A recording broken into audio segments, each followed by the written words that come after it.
Hey everybody, what's going on? Hellmite here, bringing another video from Grab the Lantern today, and today is the day I wanted to begin my sort of year-end review video series. I do one of these every year, starting off by talking about the champions and release or reworked in the year, followed by these skins, followed by what we're looking forward to from Riot in the coming year. Now, these are a little out of order this year. I wanted to talk about the skins first, so bear with me. Today is going to be the review of all of the skins released in 2023, giving you guys my impressions and thoughts about which ones I liked and which ones I think should come back. Now, a couple of caveats before we begin. First, the skin had to have come out this year. I think that should be obvious, but wanted to clarify. I left off last year with Winterblessed, so anything before then, I'm not going to be talking about. I'm only going to be talking about skin lines with 3 or more skins. The ones with 2 or fewer, there's just not as much for me to talk about, unfortunately. I'm not going to be talking about esports skins. I want to focus on the skin lines that Riot has full creative control over and champion selection over. And I don't want to talk about prestige or limited availability skins. The answer from me would be they all suck. I don't like the fact that Riot are still making limited availability skins in general. But suffice it to say, whatever my opinion was of the base skin, you can safely assume that that's my opinion of the main skin. So with all that out of the way, let's go ahead and hop into the list for 2023. I think this year was actually a bumper year for skins as far as League of Legends is concerned. I think Riot had a ton of very cool and very unique skin ideas that we saw realized this year. So let's go ahead and jump all the way back to January of 2023 to talk about the first skin line released, the Mythmaker skin line. Now, I've talked about this in previous videos, but this is yet another entry into the skin line for Lunar New Year that both Eastern and Western players can appreciate contest. Riot have been experimenting over the last few years with something else they can do besides Firecracker, because I guess that doesn't always work out for them, and this is the most recent version of this. I do think this is another failed attempt, unfortunately. I like how striking the red and white color scheme is, but the theming could have been better. The whole shtick of Mythmaker is that, like, the characters of the Mythmaker story are part of an eternal story that plays out the same way every year, but things like somehow changed this year, which allows them to choose their own fates. It's a fun story idea, but I feel like it's too poorly defined to make for a good champion fantasy, right? Like, what does it mean that I'm Mythmaker Sivir? How does this change the thematic, right? Like, it doesn't make any sense to me personally. I've seen very few of these skins in use, so I'm unsure how popular they are. My guess is not very, and while I wouldn't necessarily mind if they came back, I wouldn't care if they never did at all. It doesn't help that these were limited availability too. That, of course, might have had something to do with it. The Aurelia Legendary, at least released alongside these skins, is solid, but to be honest, it doesn't do more with the character than she doesn't have in her default appearance. They're very similar from a thematic perspective, and this is then made doubly disappointing by the fact that Aurelia is a fairly modern champion already and feels pretty smooth, right? A champion like Garen feels very different when he's using his legendary skin, but Aurelia doesn't look or feel much different, which makes the skin just kind of mediocre at the end of the day. Overall, Mythmaker, I think, was a fine approach, but I think it sort of floundered in its ultimate release, and I'm curious if it will come back at all. To follow up on Mythmaker is the Lunar skin line. This is actually an older skin line. It first came out years ago with the Warwick, Nasus, and Lux Lunar skins, but it's one that must not have done very well because it didn't come back again until this year, which is years later. And as it is, it feels like Riot just kind of threw the aesthetic on random champions and prayed that we like the skin line better this year. None of the inclusions feel particularly inspired. They have pretty sick splash arts, but the particles and models are merely fine. And like, at least Mythmaker had allowed visual design. These skins feel purpose-built to blend in with everything else, which makes them feel completely wasted. Unlike Mythmaker, I'm hoping this theme doesn't return. Like, just do Firecracker again, Riot. Don't try to mess around with this stuff. Moving on is the Heartthrob and Heartache skins, and let's be honest, this is a skin line made exclusively for Caitlyn and Vi to be gay for each other. Like, the splash art makes this about as obvious as Riot could possibly make it. Like, the hearts, the longing stares, the skin bios where they're professing their love for each other. Like, there is no heterosexual explanation for these skins at all. Amumu is literally only here as an excuse, because that way if anyone's like, Riot, did you make gay skins? They can be like, no, Amumu's here. It's totally not gay. Don't worry about it, guys. Wink, wink. But besides all of that, I do really like that idea, and I like the fact that Riot decided to make a paired skin line, but the skins are unfortunately distinctly mediocre. I think Heartthrob Caitlyn looks almost identical to her arcade appearance, and the particles, they're okay, they're decently inspired, but they just don't do it for me. And Heartthrob Vi, meanwhile, blends in between, like, Demon Vi and Heartbreaker, and just doesn't stand out as a result. And I'm not very happy with these skins re-envisioning these characters as high schoolers. I don't know what it is, but it just rubs me the wrong way in particular. Again, I love the paired skin line, but I feel like they just don't quite pass the quality bar. That said, though, Riot, please give us more skin lines exactly like this, especially if you can work in more LGBTQ+ champions. That would be really cool as well. Moving on from Heartthrob and Heartache, we approach the Astronaut skin release this year, and these skins are bizarre to me. I know that the skins are decently popular ever since Riot revisited them with Astronaut, Poppy, and Gnar a few years ago, but they must be like way more popular than I expected because they're basically a yearly occurrence. That said though, I think the skin lines jumped the shark a little bit. It was fun when the skins were just like, Champion X in space! But now there's like a plot or something with these skins, and I don't really get why, right? It feels like Riot are trying too hard to make obviously jokey skins into something deeper. Like, they should be treating this like the Bees skin lines. No one expects anything out of Bees other than bee-flavored puns and bee-related outfits and bee-related particles. That's it. That's literally all we want, and it's great. Like, do the same thing with Astronauts. Don't try super hard to say, it's champions in space. What more do you want? As it is, specifically talking about the skins this time, I think they're fine. If you liked Astronauts, you're going to like these. If you didn't like Astronauts, you're not going to like these. At the end of the day, that's sort of where I'm at on these skins. I'm not a particular fan, but they must be selling, so at this point I'll say, if you like them, you like them. Godspeed. To follow up on Astronaut's release was the Broken Covenant skins, and this was another brand new skin line that released this year, and I think it caught everyone off guard with just how cool the theming was. Like, this sort of gothic, like, Vampire Hunter D-esque aesthetic is something that League of Legends hasn't really done until now, so the skin line was perfectly positioned to scratch this, like, very specific itch for certain players, and as a result, I think it really stood out, and a lot of people were really on board for this. I think the standouts are the Cho'Gath skin, which is just an absolutely phenomenal re-theming of him, especially with the entire church on his back. That's a really, really cool skin. And the Riven Legendary, I think, is very, very cool. It's her second Legendary skin, but it still feels phenomenally made, and it's like a worthy second best skin for her, especially with the stained glass sword that she gets. I think is a really, really cool aesthetic.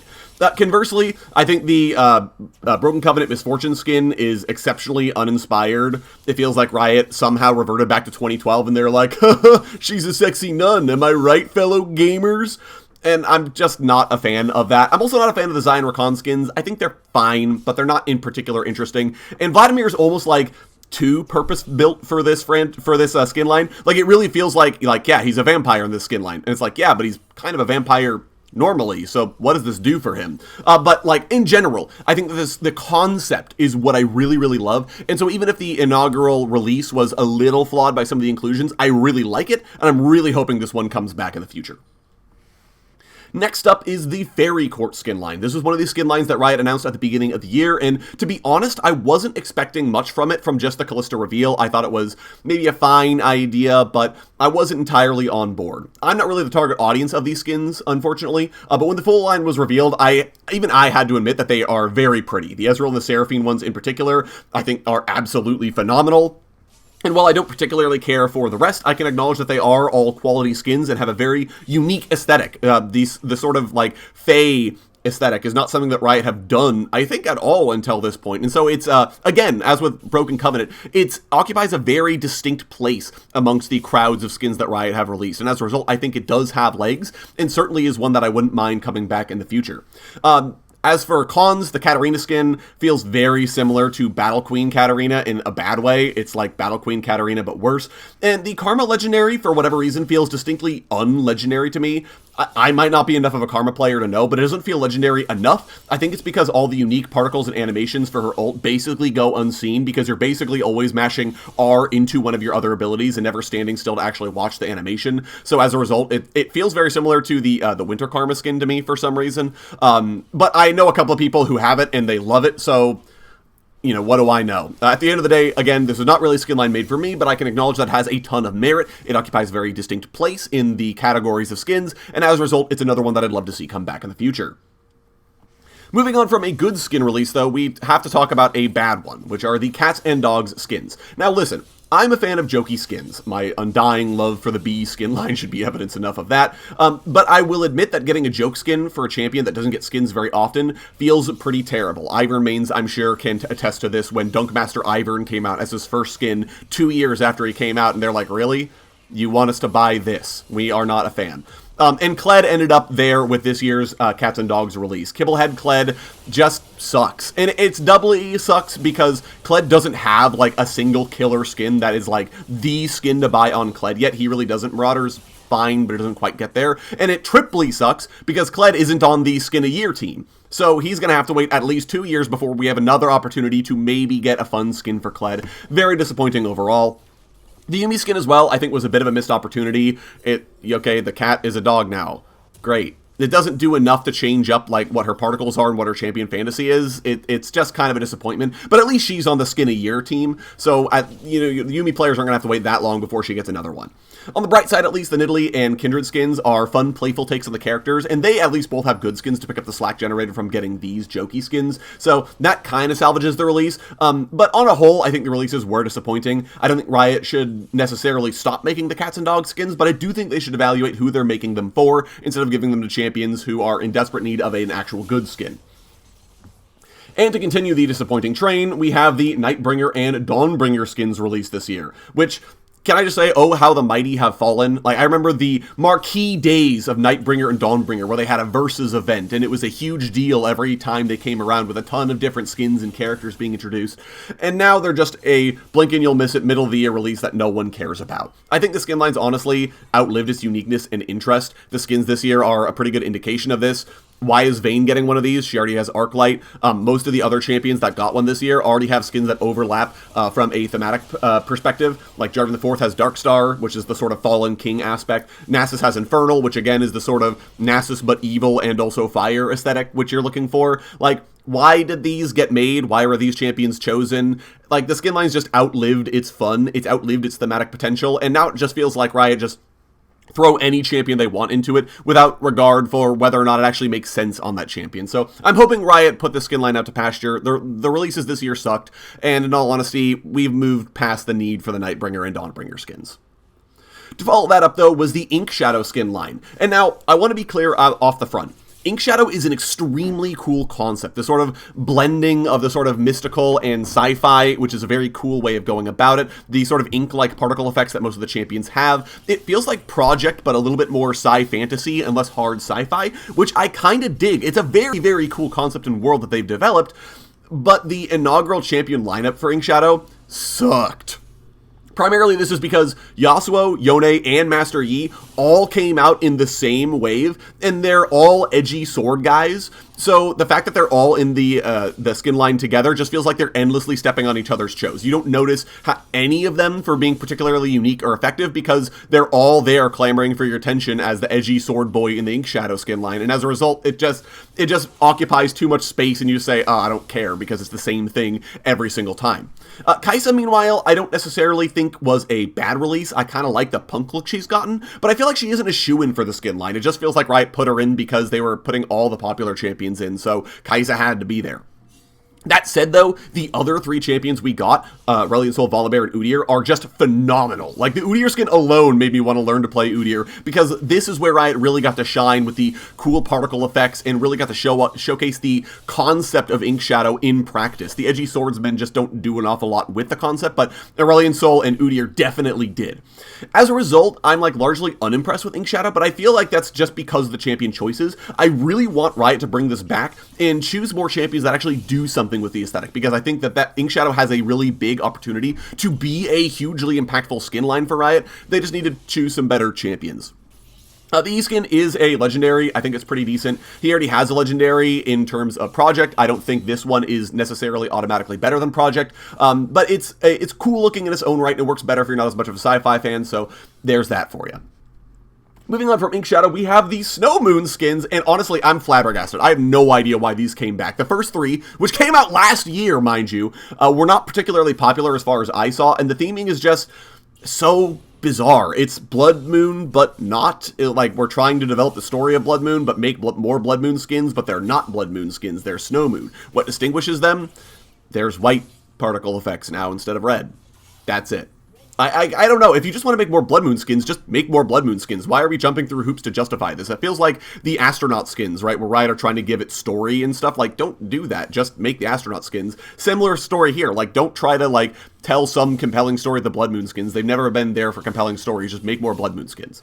But either way, these three somehow got made. They came out this year, and my feelings haven't really changed towards the aesthetic. The skins are fine, but the theming is just weird enough that I can't get interested.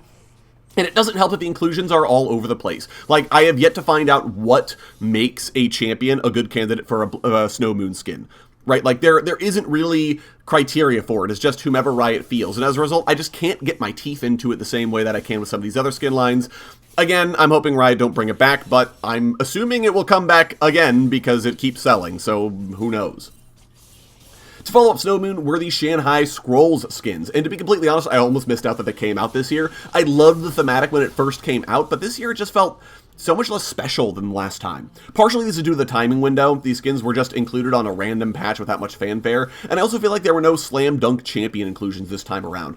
Kog'Maw, Tahm Kench, and Bard aren't exactly the peak of popularity, and I feel like Riot had some interesting ideas, but not so interesting as to be like, oh, that's why this guy got that skin. They just kind of felt like, yeah, sure, I guess they can get a Shan Hai Scroll skin, why not? I still think they maintain the quality level of the old Shan Hai Scroll skins, and they do have gorgeous VFX to go along with them. So that at least is fun, and that at least sort of maintains the excitement level I have for Shan Hai Scrolls, but, you know, for the next release when it comes out. The Lilia skin, I think, is probably the most disappointing of the lot. I think her Shan Hai Scroll skin is extremely similar to her Spirit Blossom thematic. As a result, if you already own Spirit Blossom, why would you buy Shan Hai Scrolls? But I think overall these were good inclusions. I'm hoping they come back again, but we'll see. Next up are the Star Guardian skins, and these are not technically new skins, and before I talk about their actual quality, I have some grievances I need to air. The community literally complained about these skins until Riot said they patched them in. These were Wild Rift exclusive skins, and then everyone, like, literally bitched and moaned to Rioters on Twitter, even those who are not involved with the skins, and especially those who are involved in the skins, until eventually they said, okay, fine, just stop giving us death threats, we'll put them in League of Legends. That is not the kind of community I think we want to have as a League of Legends community, first. And second, I don't see the need for for League of Legends to have everything that Wild Rift has, right? League of Legends has plenty that Wild Rift doesn't, and Wild Rift can have plenty of things that League of Legends doesn't. I don't see there to be a need for Wild Rift to have everything that League does and vice versa. They're their own games, and if you don't believe that, you've never played Wild Rift, and as a result, I don't think that there's a need for Riot to port everything over, so can we please just chill and not complain to Rioters that your favorite skin in Wild Rift isn't in League of Legends somehow? If you want to play with it, go play Wild Rift. With that out of the way, though, let's talk about the actual Star Guardian skins. They're fine. It's Star Guardian stuff. If you like Star Guardian as aesthetic, you're going to like these skins. There's nothing else really for me to say about it. They were extremely formulaic, the same as the most recent Star Guardian release. Again, if you like the Star Guardian skins, you'll like these. That's really all I have to say about them. Let's clean our mouth of that bad taste, though, and talk about the marquee skin release of this year, the Soul Fighter skins. I wasn't sure about the skin line when it was announced, actually, but I think I've really come around on it. The cel-shaded anime-esque appearance helps them stand out from amongst the crowd of other skins. You sort of know a Soul Fighter skin immediately when you see it, and I think the particle effects and animation support really helps them feel punchy and unique individually. Most of the inclusions also make a ton of sense as fighting game characters, which is really, really cool. Like, you can immediately look at a skin, like Set, for example, and say, oh yeah, he's the grappling character, or Shaco and say, oh yeah, he's the zoning character, and that sort of thing, which adds a little bit more extra spice to these skins. The one weirdo of the bunch is Lux. I don't know why she's here. She doesn't match any fighting game aesthetic as far as I'm concerned, but everyone else is absolutely phenomenal as far as an inclusion goes. The Viego Legendary is phenomenal. The animation support for the Q auto attack combo makes it feel just so clean, and it's such an easy shoe-in for Viego's best skin. Conversely, the Samira quote-unquote ultimate skin, on the other hand, I made an entire video about it, so I'm not going to let the full rant loose today, but suffice it to say, it's exceptionally bad. It is a huge letdown as far as ultimate skins go, and I'm really worried that Riot are going to use it as a precedent to make more quote-unquote ultimate skins that aren't really truly ultimate, because they can look at Samir and say, why are we jumping through hoops to make ultimate skins when this Legendary Plus skin is still sold? Either way, though, I love this new skin line, and I can't wait to see more skins released at some point, especially to continue the Soul Fighter storyline. Very, very excited. To move on from Soul Fighter, though, we have to talk about the Immortal Journey skins, which, unlike previous years when we got skins in the Immortal Journey universe, all this inclusions this year are just Immortal Journey X instead of like they've done before, where it's like Divine Sword Talon or Soaring Sword Fiora, something along those lines. These are all just Immortal Journey, which is kind of disappointing. But moving on to the actual skin quality, also kind of disappointing. Some have been okay, especially in this year's inclusions. The Zed one hilariously kind of stands out from his default appearance, and I like Shyvana's more Eastern Dragonish appearance that she has in her when her ult is ticking. But the rest are just kind of okay. Sona has Guken Sona already, which is basically the same down to the sound effect, so why buy the Immortal Journey one? Kale's skin does not feel particularly inspired. It feels like they shoehorned her in. And Zeri has a gun in his skin line where they pretty much hand a sword to everyone included, even champs that don't have one. So, like, why is she here? What made her a good candidate for the sword skin line when she has a gun? I don't really get it. Fortunately, the Soraka Legendary is one of the good ones. The particle work is phenomenal, and the animations are excellent. I think it stands out from Soraka's other legendaries to be its own skin. But the skin line overall is just sort of hit or miss. Maybe I'm not familiar enough with the source material or something to be impressed by it, but this is another skin line that I strongly feel like Riot could leave behind in the dust and no one would notice. Moving on to Cosmic, another skin line that Riot probably can and should leave in the dust. Case in point, this year's champion inclusions. They've basically done all the champions at this point that have any thematic resonance with the Cosmic thematic overall, and as a result, they're being forced to roam further afield to find candidates that just don't really work with it overall. Nautilus, Scion, and Nunu are all champions that just don't work with the Cosmic aesthetic, in my opinion. They're just too rough around the edges visually, and they don't have good enough particles to merit inclusion, so they just kind of feel shoehorned in. Like Riot were like, well, this is the only way we can get you a skin, so into Cosmic you go. The Bella skin is phenomenal. I think she works perfectly with the aesthetic, but the other three are just not good enough, in my personal opinion. Similar with Dawnbringer, Nightbringer, I'd love for Riot to just put this out to pasture. I think it's played out. I think we've seen everything it has to offer. Just stop bringing it back. Find something else to do. But finally, now that we're done with most of the bad skin releases, let's talk about a bunch of the really cool concepts Riot had in the latter half of this year. First up is Street Demons. I absolutely love this blending of demons and graffiti art. It sounds arbitrary, but I think Riot really nailed the visual language, using the bold colors of the paint-like particle effects alongside the bright primary colors of the champion's demonic skin. It makes it work super well together, and it's very cheerful and bright for a skin line about demons, which is a really cool inversion of things. These demons don't feel so much like they're world-ending threats as much as they're just like, oh yeah, you know, Brand came by my office and totally painted over the whole thing, and it kind of sucks, but I'm kind of digging it too, right? Like that kind of thing. Like, it's kind of neat. I'm a particular fan of the Nico and Briar inclusions. Reimagining Briar as a Jiangshi was an excellent choice, and I think Nico being the most lizardy she's ever been makes the skin stand out amongst the rest of her other options. Conversely though, Zyra's may be a little underwhelming in terms of playing to the thematic, just because the physicality of her particles and pets, they're not abstract enough to really be represented by art, at least not in game, but I think the rest are excellent, and I would love to see these come back in the future. To follow up Street Demons was La Ilusion, which was another new skin line and another banger. I think it was exceptionally creative that gives champions a Day of the Dead theming, which is super unique amongst the hundreds of skins that have been released, and certainly is better than the witch thematic that we've gotten, where it just says, hey, what if champion X was a sexy witch? Saying champions have a Day of the Dead thematic is very, very cool. Renata Glask, I think, got the best executed skin in my opinion, but I think all the inclusions were worthy except maybe Nidalee. I'm not really sure why she was here. As a sidebar though, for those of you wondering why Melio wasn't included, he literally didn't exist when Riot were making these, so he could not have been included. I'm sure if the skin line comes back, and I'm really hoping it does, Melio will be included alongside them, but for now we'll have to content ourselves with these extremely quality skins. To follow up La Ilusion was the Coven rehash this year. This is another skin line that I really felt was dead, that Riot dragged its corpse back up, but admittedly, this year's Coven release had some pretty good inclusions. Syndra fits perfectly with the aesthetic. I have no idea why it took her this long to get a Coven skin, and the Nami Legendary is phenomenal. I think it's an excellent reimagining for the character. Nami's had, like, Ursula Nami ideas floating around for literal years at this point, and it's really cool to finally see them come to fruition.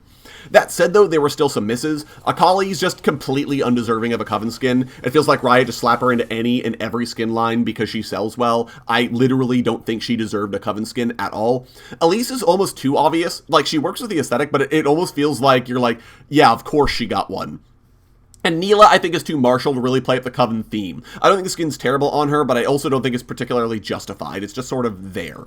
But as per normal, of course, the Coven skins Schmovin skins. The old gods stole the show once again. Old God Mordekaiser is phenomenal. It's one of his best skins overall. It's one of the best skins in the game, in my opinion. And as a result, it is the best part of the Coven release this year.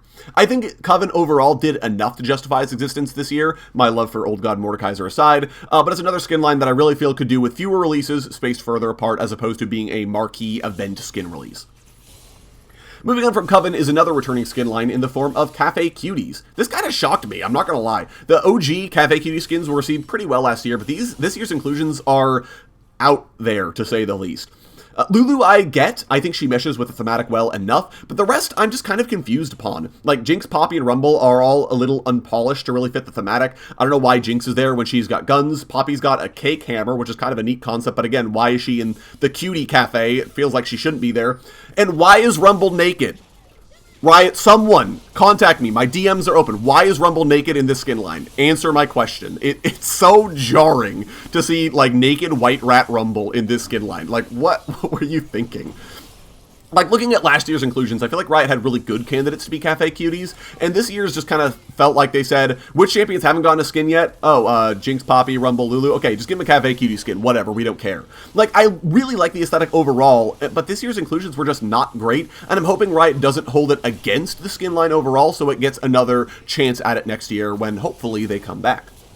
Moving on, we finally get to, I guess, one of the bigger skin line releases of this year, which are the Heartsteel skins. And I'm gonna be honest with you guys, I did not want to buy into the hype. I said, I don't care, you can't sell me these skins, I'm going to look at these based on their own merits and not buy into the hype, and not buy into any of the fandom, and just decide for myself if I actually like these or not. So after a couple of months of waiting, I finally pulled up the PvE preview videos, took a look at them, really tried to evaluate them based on their own merits, and I have to say, yeah, these skins are fucking amazing.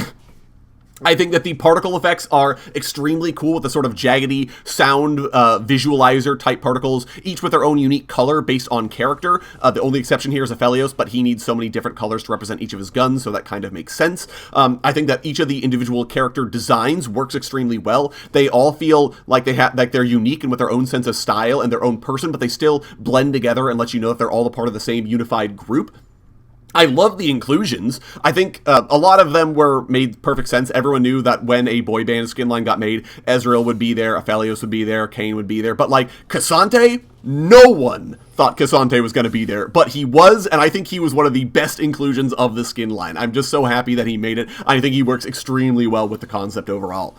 The Kayn Legendary looks like it might feel a little clunky. Some of the animations are a bit busier than his default animations, but I couldn't say for certain. And I really like the idea of Kayn and Rost also both being around no matter what side you choose, and the idea that Kayn is choosing Rost's guitar or his own microphone is kind of a neat touch. And there are just so many small little details and individual quirks that just make these skins extremely cool. If there's anything negative I can say, is that the skins almost don't feel like boy band skins in the same way that KDA skins felt like K-pop skins. Like, if I knew nothing about Heartsteel and you showed me the skin line, I'd assume it was some, like, sci fantasy street gang. Whereas if I feel like if you showed me KDA, I would be like, yeah, that's a band. That's like a music group. But that's, like, not necessarily a bad thing, right? Like, they're still extremely cool, even if you don't know what the context is. And as a result, I think this is just an extremely phenomenal skin line overall. Riot really outdid themselves with them. And I'm not going to say I'm looking forward to more Heartsteel skins, but I wouldn't be opposed to them, let's say. Moving on from Heartsteel, we're going to talk about bees, and you all know my opinions on the bee skins by now. I absolutely love them, and honestly, the more force they get, the better they are. Only 3 this year is a bit disappointing, especially when we have so many good bee puns still waiting in the wings, like, where's Biego? Bee-Sin? Biko, Master B, right? Like, there's so many good options, and I feel like this year, I don't want to say Riot phoned it into the B puns. Again, the more force, the better, but it did feel like they just kind of picked 3 champions at random, but again, I love them. Are the particles good? As good as they can get given the concept. Are the models good? See the above. Are the skins worth buying? Absolutely. They're jokey, but they're so much fun. I just love them. Riot never stopped making the B skins. And finally, we come to the Winterblessed skins, the final skins released this year. Now, these must have done well last year because we're getting a full 8 Winterblessed skins this year, including a bunch of the most popular champions in the game, the Lucians, the Sennas, the Silases, the Threshes, and I don't think it's hard to see why we're getting so many. The parable-like nature of the Winterblessed stories, on top of just these gorgeous Aurora-themed particles instead of the usual ice and snow motifs, are excellent. Camille in particular stands out to me as an ace choice. Her having blades for legs makes her an excellent stand-in for an ice skater, and I kind of like Silas's like snow globe chains. It's kind of an interesting, different take on the character overall that I'm kind of digging. There are some misses. Annie and Silas already have winter-themed skins, or at least winter-adjacent skins, which makes these inclusions feel a little arbitrary. And Lucian and Senna having literal guns makes the skins feel a little less whimsical. But overall, I think these are still worthy additions to the skin line. The biggest miss here is Senna. I don't really know why she got one, like a legendary skin, what made her perfectly suited for the Winterblessed skin line. Like, the ultimate particle effects are extremely pretty, don't get me wrong, but that's, like, about it. And she doesn't even have that many unique animations to compensate for the legendary price tag. It just feels like, right, we're like, you see the ultimate particle effects, and I'm like, yeah, I mean, once every minute and a half, but, like, I paid a lot of money for this, so is it truly legendary? I don't know. But regardless, I feel like Riot might have found their replacement for the Snow Day skins overall, and I still like Winterblessed overall. And with that, that is going to be it for me today, guys. Those are all of the skins of 2023 reviewed in this week's video. Let me know what you guys thought was your favorite skin down in the comment section below. I'd love to hear your comments. If you enjoyed the video today, go ahead and leave it a like. And if you really enjoyed the video, consider subscribing, especially if you made it all the way here to the very end. I'd love to hear your guys' comments and feedback. And certainly, I make videos like this every week on Monday and Friday, and and also on patch days as well. So anyways, thank you guys so very much for watching. I do appreciate it, and I'll talk to you all later.